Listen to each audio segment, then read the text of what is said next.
जय हिंद दोस्तों। कैसे हैं आप लोग? उम्मीद है अच्छे होंगे और अच्छे से तैयारी भी कर रहे होंगे। और आपके तैयारी को और बेहतर करने के लिए मैं आज 5 जुलाई 2023 का द हिंदू से संबंधित जितने भी इम्पोर्टेंट करंट अफेयर्स हैं उन सभी को लेकर के आया हूं, जो आपके करंट अफेयर्स से रिलेटेड जितने भी टॉपिक्स हैं उन सभी को बहुत बेहतर तरीके से कवर करेंगे। देखिए, हम लोग इस वीडियो में नाटो और नाटो प्लस क्या है ये अभी न्यूज़ में है, तो इसके बारे में हम लोग पढ़ेंगे। और उसके बाद से क्रय प्रबंधक सूचकांक PMI परचेसिंग मैनेजर इंडेक्स, तो इसके बारे में हम लोग पढ़ेंगे। उसके बाद से हम लोग संघाई सहयोग संगठन पढ़ेंगे, ये क्यों न्यूज़ में है, ये सभी चीज़ें क्यों न्यूज़ में है, सारी चीज़ें पढ़ेंगे। उसके बाद से मैपल पढ़ेंगे, बहुत ज़्यादा मोस्ट इंपॉर्टेंट है। 4 टॉपिक लग रहा है लेकिन ये बहुत ज़्यादा इंपॉर्टेंट है एग्जाम के दृष्टि से। ठीक है, चलिए आगे बढ़ते हैं हम लोग और देखते हैं।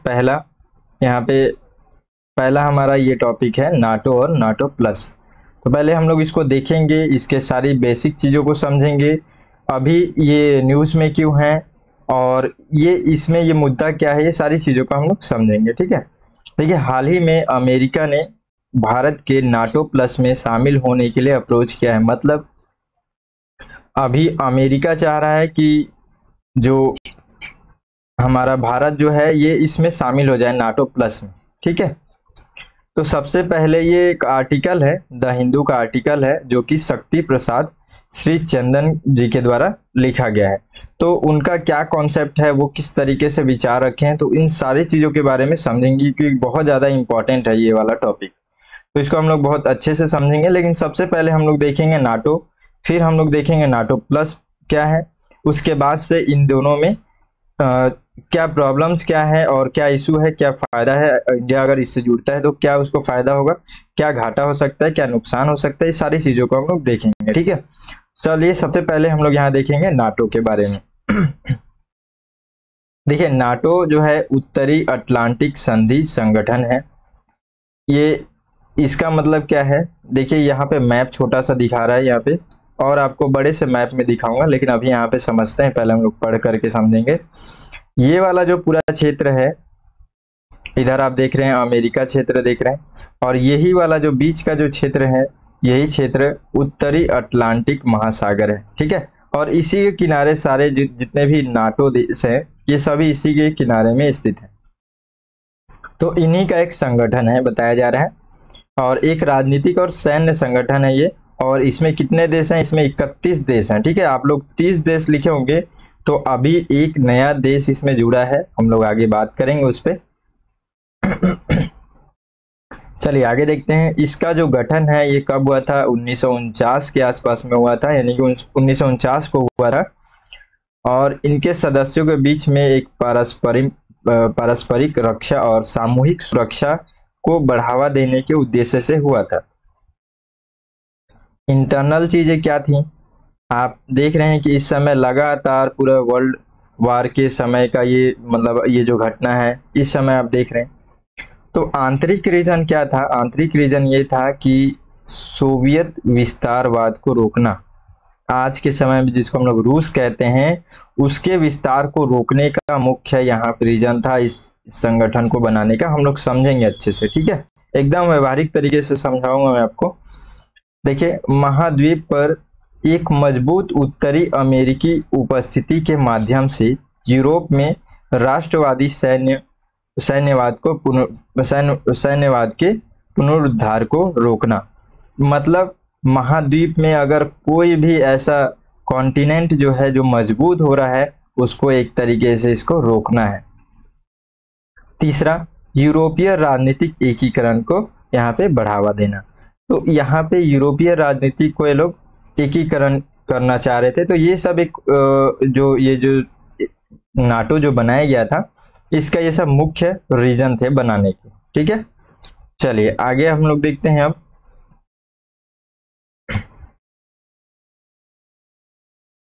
देखिए, पश्चिमी देशों के सैन्य समूह नाटो के जवाब में सोवियत संघ के द्वारा वार्सा की संधि भी यहाँ पे का एक गठन किया गया, एक संगठन बनाया गया।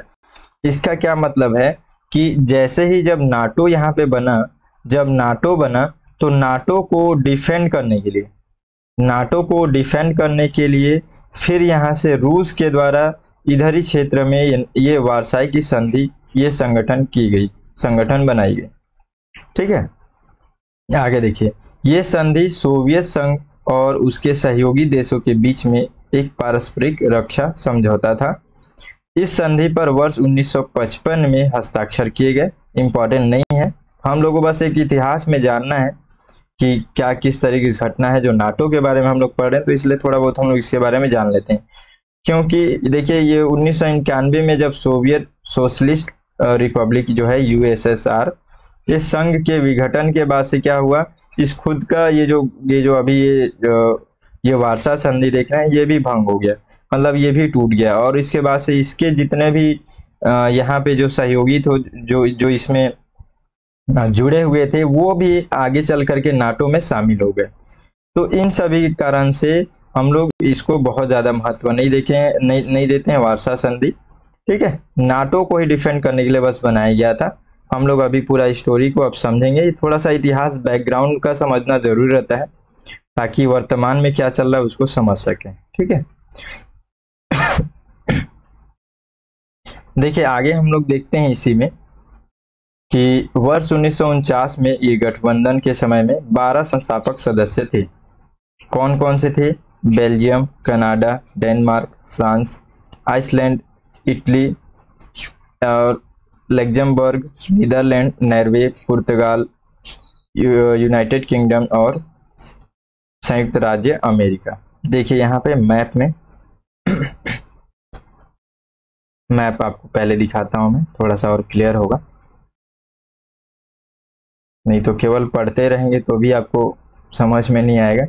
देखिए यहाँ पे ये सभी मेंबर्स देश हैं नाटो के। ठीक है, Canada, USA, Norway, Iceland, Germany, मतलब ये वाला जो क्षेत्र आप देख रहे हैं इधर का पूरा क्षेत्र, ये अफ्रीका के जस्ट उत्तरी क्षेत्र में यहाँ पे। ठीक है, यहाँ ये जो क्षेत्र है ये उत्तरी अटलांटिक प्रशांत महासागर है। ठीक है, ये वाला पूरा क्षेत्र है उत्तरी अटलांटिक महासागर, और इसी के किनारे किनारे पूरा देश जो है, ये सभी देश जो हैं इधर भी आप देखेंगे तो ये कनाडा, ये पूरा यूएसए का ये पूरा ये बाउंड्री को टच करता है, ये उत्तरी अटलांटिक महासागर। ठीक है, चलिए देखते हैं अब हम लोग थोड़ा सा पढ़ते हैं क्या क्या चीजें हैं और इसमें। तो इस तरीके से शुरुआत में प्रश्न यहाँ से आए। तो पहले संस्थापक इसमें कौन थे? 12 संस्थापक सदस्य थे, इसमें 12 संस्थापक देश थे। उसके बाद से फिर धीरे धीरे आगे और देश बढ़ते गए, इसमें उसको हम लोगों ने जानना है। फिलहाल के लिए अभी फिनलैंड जो है, फिनलैंड यहाँ पे एक नया फिनलैंड जो है एक नया सदस्य बना है नाटो का। ठीक है, नाटो का एक नया सदस्य बना है, तो ये इंपॉर्टेंट हो जाएगा। फिनलैंड के बारे में थोड़ा सा याद रखेंगे। देखो इसको मैप में देख लेते हैं हम लोग। कहाँ पे है ये मैप में फिनलैंड? देखिए रूस के ये पश्चिमी क्षेत्र में आपको दिखेगा, रूस के पश्चिमी क्षेत्र में, और इसके जो बॉर्डर्स हैं वो रूस के इधर पूर्वी क्षेत्र में जुड़े हुए हैं। यानी कि आइसलैंड का जो पूर्वी क्षेत्र को देखेंगे तो ये रूस का बॉर्डर है इधर साइड में। नीचे साइड में देखेंगे तो ये यहाँ पे इस्टोनिया है, और इधर साइड में देखेंगे तो स्वीडन है। तो इस तरीके से फिनलैंड का मैप थोड़ा सा याद रखेंगे। और इसका जो ज़्यादातर क्षेत्र कहाँ पे है? बाल्टिक सी। तो बाल्टिक सी से इसका बहुत ज़्यादा बॉर्डर यहाँ पे जुड़ा हुआ है। ठीक है, तो इसको थोड़ा सा ध्यान में रखेंगे। चलिए अब आगे और देखते हैं।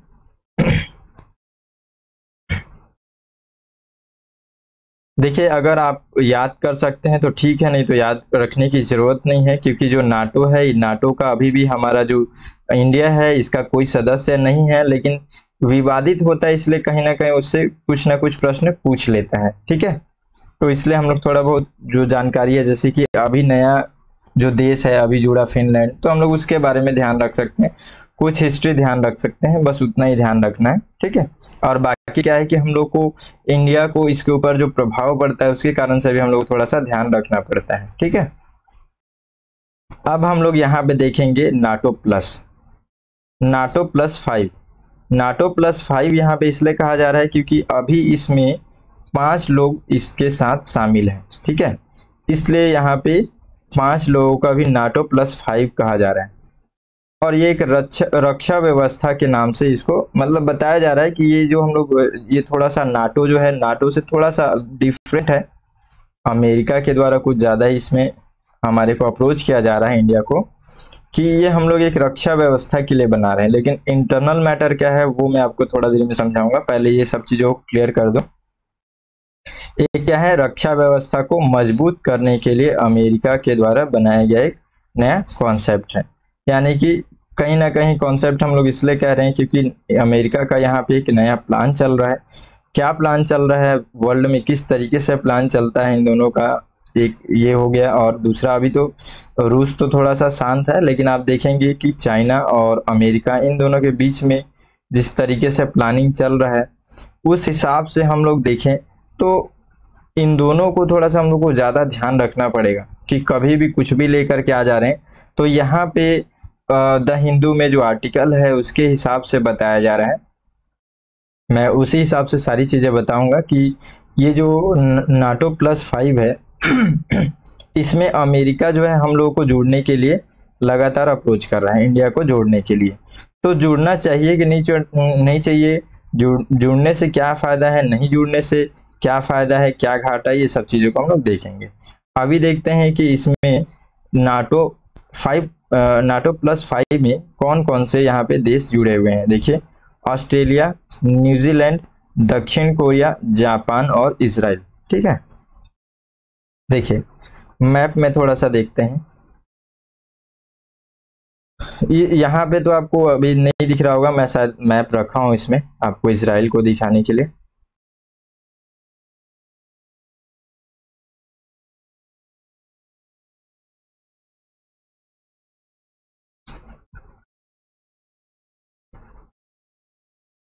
शायद मैप नहीं है, कोई बात नहीं। देखिए यहाँ पे आप देखेंगे कि इस मैप में आप नीचे क्षेत्र में यहाँ पे आप देखेंगे कि यहाँ न्यूजीलैंड है, ये न्यूजीलैंड है, यहाँ पे ऑस्ट्रेलिया है, यहाँ पे जापान है, यहाँ पे देखिएगा एक छोटा सा ताइवान है, साउथ कोरिया है, और यहाँ पे है यहाँ पे देखिए बहुत छोटा है ये, इसलिए मैप में क्या है शो नहीं करता है इसराइल। तो एक यहाँ पे, ठीक है। तो अभी मैं आपको क्या क्या बताया हूँ कि ये यहाँ पे ये लोग इतने लोग जुड़े हुए हैं, इनको देखिए आप, इनको मैप में देखिए और समझिए। अब हम लोग थोड़ा सा जो आर्टिकल्स है उसको डिस्कशन करेंगे, ठीक है। ये ताइवान जो है, ताइवान नहीं है इसमें। ताइवान को मैं इसलिए मैप किया हूँ क्योंकि ताइवान इसलिए मैं बताऊँ क्योंकि यहाँ पे जो ताइवान को हम लोग थोड़ा सा ध्यान में रखेंगे, अभी इसके ऊपर भी हम लोग बात करने वाले हैं, इसलिए मैं ताइवान को मैप किया हुआ हूँ, ठीक है। एक यहाँ पे क्या हो जाएगा, देखिए इसमें क्या क्या है, जापान है, देखिए जापान है, इजराइल हम लोग देख लिए, जापान देख लिए, दक्षिण कोरिया है, फिर न्यूजीलैंड, फिर ऑस्ट्रेलिया, इतने लोग हैं, ठीक है। यानी कि कौन कौन लोग हैं एक बार और देख लीजिए, क्योंकि देखिए मोस्ट इंपॉर्टेंट है ये कि ये नाटो प्लस 5 में कौन कौन से देश शामिल हैं। तो पहला न्यूजीलैंड, दूसरा ऑस्ट्रेलिया, तीसरा जापान, चौथा यहाँ पे साउथ कोरिया, और चौथा हो गया, पांचवा ये इजराइल हो गया, ठीक है। तो इस तरीके से शामिल हैं लोग। अब आप आर्टिकल के हिसाब से समझिए कि क्या कहानी चल रहा है। यहाँ पे अमेरिका है, ठीक है। अमेरिका को अगर आप देखें तो सबसे पहले नाटो का जो प्रभाव है, यहाँ पे आप देख रहे हैं कि ये पूरा नाटो के यहाँ पे सब सदस्य देश ज़्यादातर यहाँ पे, ठीक है। ये जो नाटो है, इस नाटो को बनाने का मुख्य उद्देश्य क्या था, रसिया को डिफेंड करना, रसिया को कमजोर करना, ठीक है। कहीं ना कहीं रसिया उस समय बहुत ज़्यादा मजबूत था, तो उसको क्या है कमज़ोर करना। कमज़ोर कैसे करेगा, लगातार सभी जितने लोग हैं यहाँ पे, जितने भी देश हैं, जितने देशों को एक साथ जोड़ेगा उतना ज़्यादा इसको मजबूती मिलेगी, ठीक है। क्योंकि शुरू से क्या है, यूएसए का प्रभाव भी बहुत ज़्यादा रहा है, तो वो चाहता है कि मैं लगातार मैं ही अपने आप को अपना प्रभाव बना करके रखूं। ठीक है, हर जगह पे नेचुरल नियम भी है। तो उसी तरीके से जब रशिया आगे बढ़ रहा था तो ये क्या किया, अमेरिका का ये सब चीज़ें मेन यहाँ पे था, ध्यान रखेंगे थोड़ा सा। ठीक है, कि इन सभी कंट्रीज को नाटो के अंतर्गत लेकर के आता है। नाटो में आर्टिकल आर्टिकल आर्टिकल 5 है। ठीक है, आर्टिकल 5 है। आर्टिकल 5 के अंतर्गत ये बताया गया है यहाँ पे, मतलब उसको वो नियम है, उस नियम को मानना पड़ेगा जितने लोग भी नाटो के साथ जुड़ेंगे। यहाँ पे नियम ये है कि यदि कोई भी नाटो में जुड़ता है तो उसको आगे चल करके अगर नाटो से संबंधित जितने भी यहाँ पे देश हैं उनमें कोई भी किसी के ऊपर भी अटैक होगा तो हम सबको मिल करके उसकी रक्षा करनी पड़ेगी। तो यहाँ पे नाटो का एक आर्टिकल के अंतर्गत ये बातें बताई गई हैं और इसमें जितने देश जुड़ेंगे सबके लिए बाध्य रहेगा। तो अभी कुछ समय पहले आप देखे थे कि आपको मैं एक मैप दिखाता हूँ, ये वाला मैप। ठीक है, यहाँ पे आप देखेंगे कि कुछ समय पहले यूक्रेन में कितना ज़्यादा मतलब एक लगातार जो रसिया और यूक्रेन का एकदम युद्ध चल रहा था, बहुत ज़्यादा यहाँ पे आप न्यूज़ में आप देखे होंगे, लगातार यहाँ पे ये न्यूज़ में था कि रसिया और यूक्रेन के बीच में युद्ध चल रहा है, लगातार चल रहा है। तो यहाँ पे देखेंगे कि जो यूक्रेन है ये नाटो का सदस्य है, तो इसलिए देखिए रसिया अभी भी बहुत मजबूत है, लेकिन फिर भी लगातार इससे युद्ध अभी भी चल ही रहा है, कुछ ना कुछ लगातार विवाद चल रहा है। ये इतने छोटे से देश को रसिया जो है वो दबा नहीं पाया उसको, एक तरीके से हम लोग सोचते हैं जिस तरीके से, है ना, मतलब यूक्रेन क्या किया कि पूरा डिफेंड कर लिया। कैसे कर लिया, ये नाटो के थ्रू किया, मतलब नाटो से ये जुड़ा हुआ है और इससे जुड़े हुए बहुत सारे देश, अमेरिका भी। तो अब क्या करेंगे, इन सभी देश इसको सपोर्ट करेंगे। तो इसलिए क्या हुआ कि ये लगातार जो यूक्रेन जो है वो डिफेंड कर पाए रसिया के साथ। तो एक युद्ध यहाँ पे हुआ, युद्ध हम लोग को नहीं समझना, हम लोग को समझना है कि प्लानिंग क्या चल रहा है। देखिए यहाँ पे क्या प्लान चल रहा है यूएसए के थ्रू। अभी क्या हुआ है, रसिया सबसे बड़ा यहाँ पे एक मजबूत कंट्री में से एक है, ये क्या कर रहा है, ये अभी यूक्रेन से लड़ रहा है, मतलब यूक्रेन इधर फंसा हुआ है, यूक्रेन साथ में जो भी इसके सहयोगी देश है और रसिया, ये सभी एक दूसरे में अगर युद्ध करते रहेंगे तो कहीं ना कहीं इनकी इकोनॉमिक्स वगैरह सब चीज़ों में क्या होगा, प्रॉब्लम्स होने शुरू हो जाएंगे। अब ये लोग युद्ध में लगे हुए हैं तो समझ रहे हैं बाकी चीज़ों में ये लोग डेवलपमेंट में आगे नहीं बढ़ पाएंगे, उस तरीके से नहीं सोच पाएंगे, युद्ध में ही लड़ते रहेंगे लगातार, उसके नुकसान की भरपाई करने में लगे रहेंगे। तो यहाँ पे क्या हुआ कि इन सभी के साथ रसिया एक मजबूत कंट्री ये इसमें फंसा हुआ है। अब यहाँ पे अमेरिका का ये प्लान है कि एक चाइना जो है अभी वर्ल्ड में सबसे ज़्यादा मजबूत, अपना एक तरीके से मजबूती लगातार बढ़ाते जा रहा है, बहुत ज़्यादा अभी पावरफुल होते जा रहा है चाइना। ठीक है, और चाइना के बारे में आप देखेंगे कि आप अभी यूएसए को देख रहे हैं, चाहे किसी को भी और कंट्रीज को देख रहे हैं, लेकिन चाइना को जिस तरीके से बढ़ते हुए देखेंगे आप बाकी किसी को नहीं देखेंगे। तो ये भी एक तरीके से अमेरिका को और बाकी देशों को भी एक खतरा लगने लगा है। तो अब क्या करना है, इसको भी कहीं ना कहीं कमजोर करना पड़ेगा, नहीं तो वैसे भी यूएसए का जो प्रभाव वो खत्म होते जाएगा। ठीक है, तो यूएसए का क्या प्लान है, यहाँ पे देखिए कि ये न्यूजीलैंड है, ऑस्ट्रेलिया है, देखिए इसी क्षेत्र को ये घेर रहा है। ठीक है, यहाँ पे देखिए जापान है, साउथ कोरिया है। अब यहाँ पे आप देखे होंगे कि ये जो ताइवान जो है, ताइवान का जो क्षेत्र है, ताइवान के ऊपर लगातार ये जो चाइना है उस पर हक जमा रहा है और लगातार यहाँ पे क्या है, इन सभी के बीच में विवाद बने रह रहे हैं हमेशा, चाइना को लेकर के, ताइवान को लेकर के। अब यहाँ पे भी ये चाइना जो है इधर लगा हुआ है संघर्ष में। अब क्या होगा, इसका संघर्ष तो अभी कुछ भी नहीं हो पा रहा है क्योंकि ये इसके सामने कुछ है ही नहीं, ताइवान, है ना। लेकिन अगर यहाँ पे नाटो प्लस बन जाएगा जिसमें कि इंडिया को भी जोड़ने की बात कही जा रही है, मेन बातें अब इसको समझना है कि अब यहाँ से देख लीजिए कि इंडिया नाटो में जुड़ गया, एक मायने हम लोग समझते हैं नॉर्मल उदाहरण के लिए, अभी जुड़ेगा, फिर ऑस्ट्रेलिया, फिर न्यूजीलैंड, जापान, साउथ कोरिया। अब यहाँ पे क्या स्थिति रहेगी और यहाँ पे भी सेम, जैसे कि इसमें अगर इस नाटो प्लस में जुड़े तो फिर आर्टिकल 5 के अंतर्गत आपको ये इम्पोर्टेंट हो जाएगा कि यहाँ पे अगर किसी भी देश को किसी भी तरीके से प्रॉब्लम हुआ तो आपको साथ में आना पड़ेगा।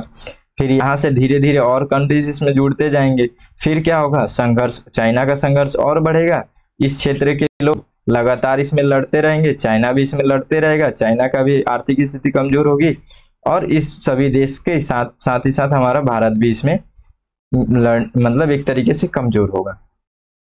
ठीक है, तो ये यहाँ पे मेन प्लानिंग चल रहा है। तो इसलिए अभी बताया जा रहा है कि आर्टिकल्स में भी ये बातें थी कि अभी भी हम लोग को अच्छे से सोचना चाहिए, बल्कि नहीं जुड़ना भी चाहिए। अब नहीं जुड़ने के पीछे हमारा भारत को क्या फायदा है और क्या नुकसान है।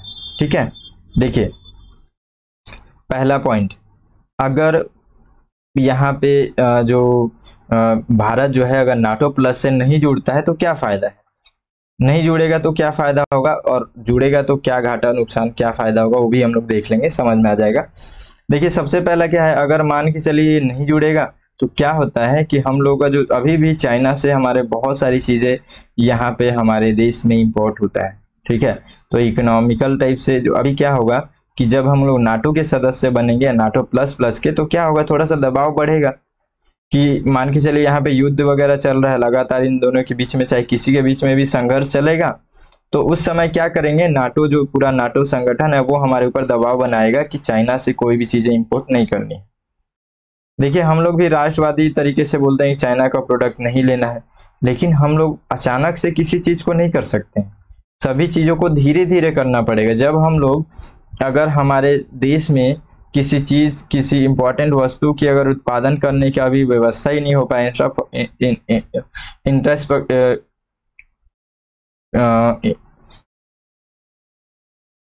इंफ्रास्ट्रक्चर, ठीक है, इंफ्रास्ट्रक्चर अभी तक यहाँ पे हुआ नहीं है, तो हम लोग उसमें क्या करेंगे कि कहीं ना कहीं अगर हम लोग उस चीज का उत्पादन नहीं कर रहे हैं, इंफ्रास्ट्रक्चर अच्छे से नहीं है, उस स्थिति में हम लोग अगर इसको इंपोर्ट करना बंद कर दें तो हमारी व्यवस्था में क्या हो जाएगी, हमारे भारत में क्या हो जाएगा, उस चीज के लिए प्रॉब्लम्स होना शुरू हो जाएंगे। तो इसी तरीके से हम लोग बहुत सारी चीजें इसके ऊपर डिपेंडेंट है। ठीक है, इसके अलावा अगर नाटो के अगर हम लोग सदस्य बने तो रसिया से हमारे संबंध बहुत अच्छे हैं, वो भी खराब हो जाएगा, क्योंकि रसिया जो है नाटो का सहयोगी देश नहीं है, उससे नहीं जुड़ा हुआ है। तो इस तरीके से जब हमारे संबंध हर किसी के साथ अभी नॉर्मल है, अच्छे से है, तो फिर हम लोग क्यों उससे जुड़ करके खराब करेंगे। और नाटो से हम लोग शुरू से ही अभी तक नहीं जुड़ रहे हैं, इन्हीं सब के कारण से। ठीक है, क्योंकि हमारे को एक तरफा नहीं चलना है, सबके साथ एक साथ समन्वय बना करके चलना है, हमारा कॉन्सेप्ट भी यही है। अब यहाँ पे देखते हैं आगे कि अगर इंडिया जुड़ जाता है तो क्या होगा। देखिए जुड़ने के बाद से क्या होता है कि यहाँ पे न्नुकसान तो आप समझ ही गए क्या क्या नुकसान हो सकता है। फायदा इसमें ये होता है जुड़ने का कि चाइना देख रहे हैं कि लगातार हमारे बॉर्डर पे आगे चढ़ते जा रहा है, न्यूज में आप देख रहे हैं कि कहीं ना कहीं हमारे ऊपर भी ये दबाव बनाना शुरू कर दिया है धीरे धीरे। तो उन सभी चीजों से डिफेंस मिल जाएगा हम लोग को, इन साथ अगर जुड़ेंगे तो हमारे को एक डिफेंस मिलेगा। लेकिन बहुत सारी चीजें नुकसान बहुत ज्यादा है, क्योंकि हमारे सभी देशों के साथ कुछ ना कुछ लगातार लगा हुआ है, हम सभी एक दूसरे से, मतलब हमारे भारत की लोकप्रियता बहुत अच्छी बनी हुई है वर्ल्ड में, है ना। तो उस चीजों को हम लोग को ध्यान में रखना है। अगर हम लोग भी कहीं एक तरफा मुड़ जाएंगे, हमारे देश का ये खासियत है कि हम लोग क्या करते हैं, जो सही है उस पर चलते हैं, किसी के एक तरफा तरीके से किसी देश के साथ संगठन बना के बाकी सारे लोग साथ दबाव बनाना या उन सभी को छोड़ देना, तो ऐसा कॉन्सेप्ट हमारा नहीं है, निरपेक्षवादिता का हमारा कॉन्सेप्ट है। तो इस तरीके से हम लोग इस चीज को अब ध्यान में रखेंगे। ठीक है, ये एक मेंस के तरीके से भी इम्पोर्टेंट है, और प्लस आपको प्रीलिम्स में इसमें कौन कौन से कंट्रीज जुड़े हुए हैं उन सभी को भी ध्यान में रखेंगे। ठीक है, चलिए अब आगे बढ़ते हैं। क्लियर हो गया? अगर क्लियर हो गया होगा तो जरूर कमेंट करके बताइएगा। ठीक है, ये मैप में हम लोग देख चुके हैं सारी चीजें। अब हम लोग देखते हैं क्रय प्रबंधक सूचकांक, PMI, परचेसिंग मैनेजर्स इंडेक्स। ठीक है, तो इसके बारे में हम लोग पढ़ेंगे। देखिए इसमें ये न्यूज में क्यों है, क्योंकि ये हर महीने के शुरुआत में आपको एक रिपोर्ट, एक तरीके से सूचकांक प्रदान करता है, ठीक है, परचेसिंग मैनेजर्स इंडेक्स, ठीक है। तो इसके अंतर्गत ये बताया गया है इस सूचकांक के अंतर्गत कि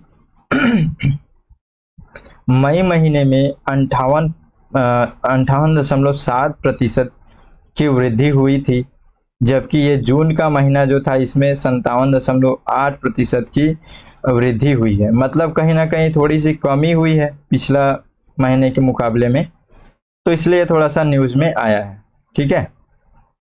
देखिए, ये तो एक तरीके से विनिर्माण इंडस्ट्रीज के क्षेत्र में अलग से निकालता है और सेवा क्षेत्र में अलग से रिपोर्ट निकालता है। अब हम लोग, अब ये न्यूज़ में है तो ये हमारे लिए तो इम्पोर्टेंट नहीं है, हमारे लिए इम्पोर्टेंट है क्रय प्रबंधक सूचकांक। ये क्या है, इसके ऊपर है।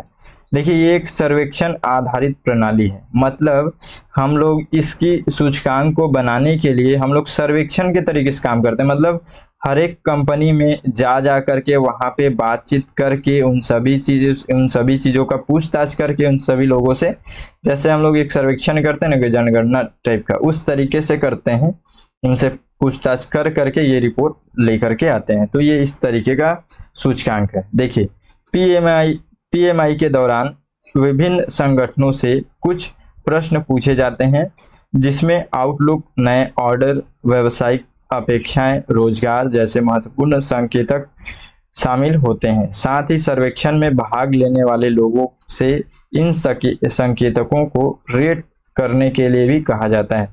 तो इस तरीके से इसका सर्वेक्षण होता है।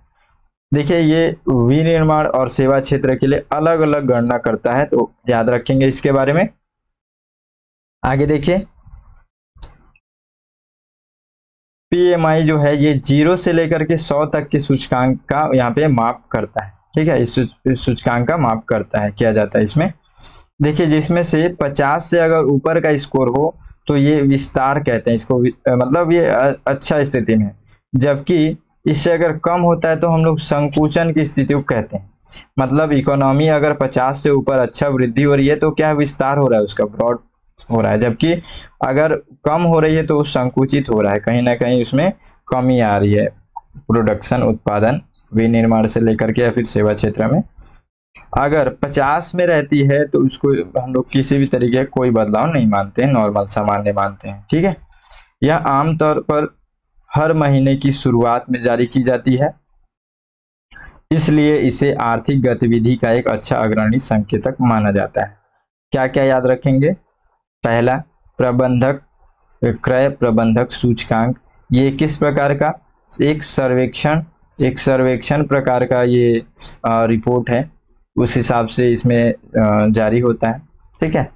इसमें जो है ये पीएमआई में 0 से लेकर के 100 तक की रेटिंग होती है, उस हिसाब से हम लोग अच्छा या खराब कहते हैं। यदि 50 से ऊपर हो तो विस्तार, यानी कि जो विनिर्माण क्षेत्र है या सेवा क्षेत्र है उसमें विस्तार हो रहा है।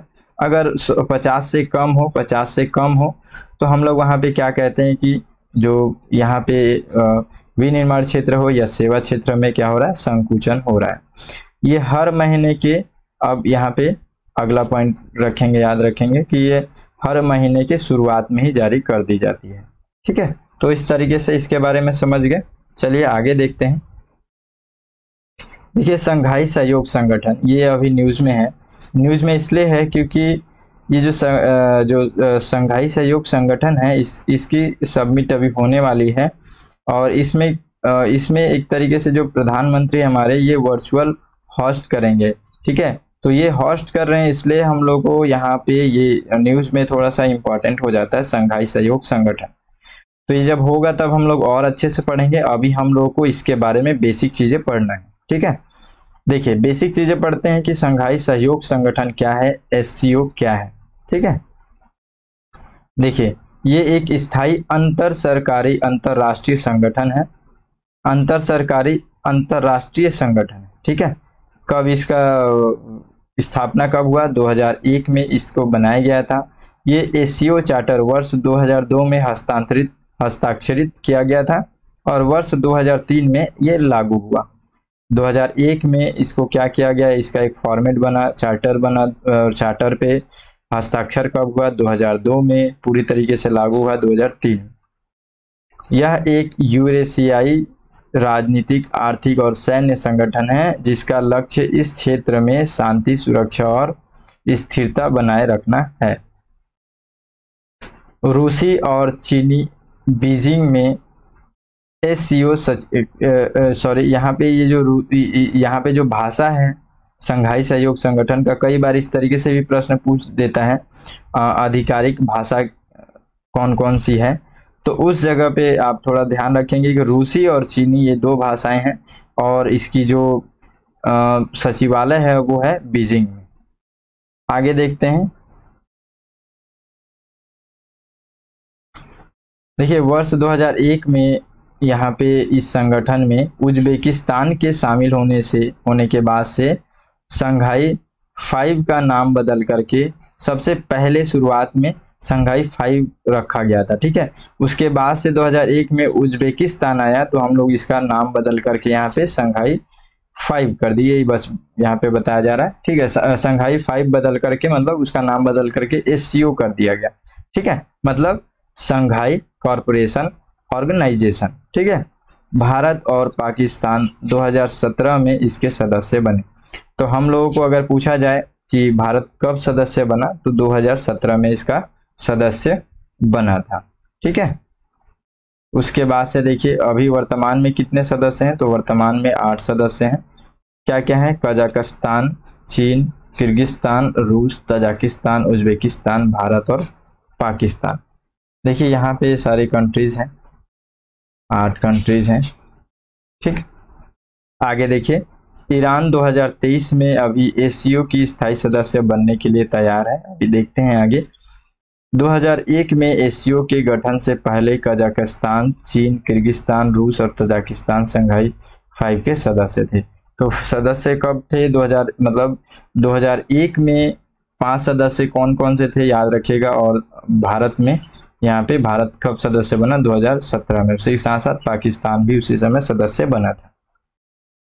आएगा अभी न्यूज में, अभी लगातार ये रहेगा तो हम लोग उसके बारे में और ज्यादा अच्छे से पढ़ेंगे। बहुत ज्यादा इंपॉर्टेंट है, मोस्ट इंपॉर्टेंट है मैपल। ठीक है, तो मैपल के बारे में हम लोग समझेंगे कि मैपल क्या है। देखिए स्पेस से पृथ्वी पर सोलर एनर्जी भेजने की तैयारी इसमें तैयारी की गई है और इसमें जो है 8 गुना ज्यादा बिजली पैदा करने का यहाँ पे संभावना इसमें बताया जा रहा है। किस तरीके से करेगा? ये अंतरिक्ष से सोलर पावर रिसीव करने के बाद से। ठीक है, और अभी ये जनवरी 2023 में फ्लोरिडा के कैप कैनावेरल से स्पेस में लॉन्च किया गया था। ठीक है, इसी को ये क्या है?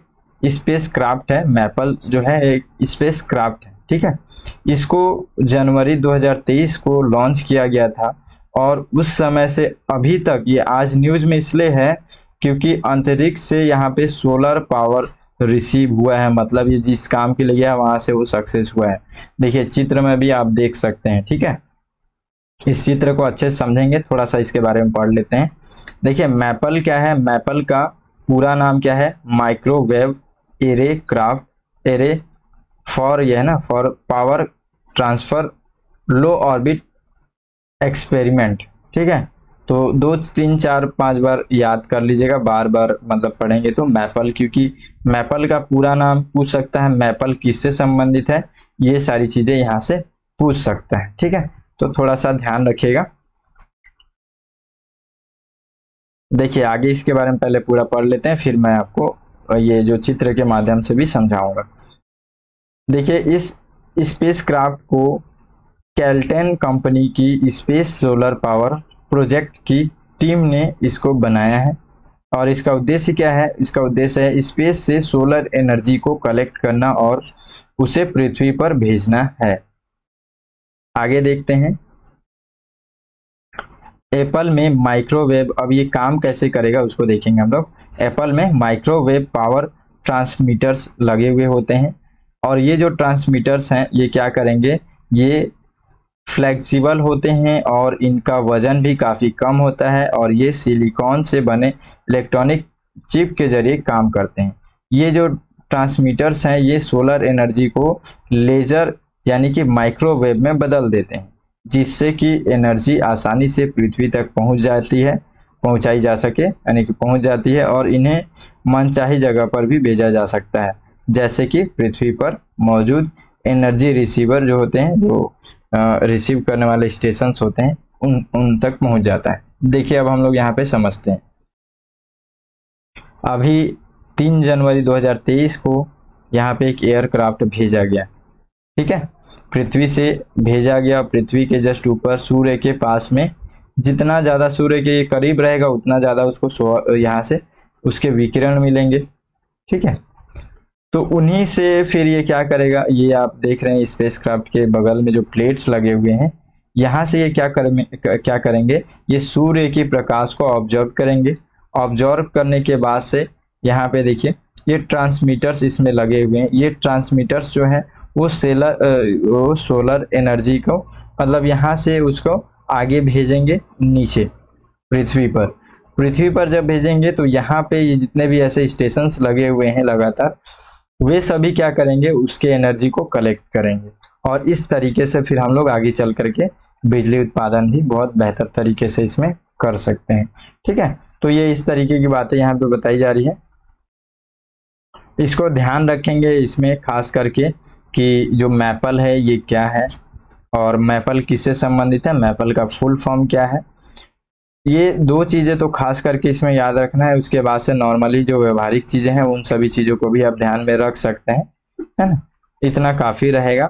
और नॉर्मल तरीके से जैसे कि जैसे कि यहाँ पे जो ट्रांसमीटर्स हैं, तो ट्रांसमीटर्स का क्या काम है, तो ट्रांसमीटर का यहाँ पे सोलर एनर्जी को लेजर या फिर माइक्रोवेव में बदलने का यहाँ पे काम करता है ट्रांसमीटर्स। तो ये ट्रांसमीटर्स के बारे में अगर विकल्प के तरीके से प्रश्न बनाए तो वहाँ पे ये जरूर ऐड कर सकता है, ठीक है। तो इस तरीके से हम लोगों ने आज का जो करंट अफेयर्स है वो कंप्लीट कर लिया है और इसी तरीके से डेली थोड़ा समय पर आएगा। आज तो समय पर नहीं आ पाया, हमारा समय है 10 बजे का, 10 बजे से कल से कंटिन्यू आने लगेगा। आज नहीं आ पाया था क्योंकि वर्कलोड ज़्यादा हो गया था, अब ऐसा नहीं होगा, नॉर्मली अब आपको 10 बजे मिलेगा, बल्कि किसी दिन मैं उसे पहले करूँ तो पहले भी मैं आपको बता दूंगा कि पहले आ जाएगा, ठीक है। चैनल को सब्सक्राइब कर लीजिएगा क्योंकि लगातार इस तरीके का वीडियो आते रहेगा तो आपको नोटिफिकेशन भी उसका मिलेगा, और अच्छा लगा तो लाइक ज़रूर कर दीजिएगा। मिलते हैं फिर अगले वीडियो में, तब तक के लिए जय हिंद।